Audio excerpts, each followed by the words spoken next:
I'm at a payphone trying to call home. All of my change I spent on you. Where have the times gone, baby? It's all wrong. Where are the plans we made for two? I'm at a payphone trying to call home. All of my change I spent on you. Where have the times gone, baby? It's all wrong. Davis, what's this machine? This machine is mainly used for a straight up polish polisher. Then its greatest feature is that it can grind a small size with an edge polish. So what about its effect? Later, we'll conduct a whole machine test. To see its actual effect, please look at the big screen.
So this edge polishing machine, it is composed of 1, 2, 3, 4, 5, 6. It is composed of 6 motors. It is an edge polishing machine. It adopts the first is the straight edge polishing structure. These 3 motors have a total of 6 polishing, which is used for straight edge polishing. These 2 polishing heads polish at a 45-degree angle. So the biggest highlights of the whole machine are 2. The first is the automatic polishing function. The automatic polishing function. The second highlight, it can process this small size, this width and this size. It can compared to the traditional one.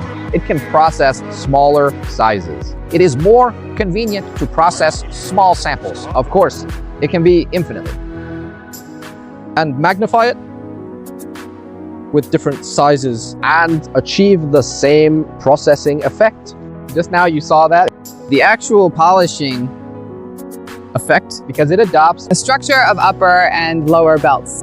it can achieve a tight pressing of small samples. Not tight pressing in this way to ensure the processing accuracy. So if you are interested, please contact me. I'm Davis. I'm in Guangdong, China, waiting for you. See you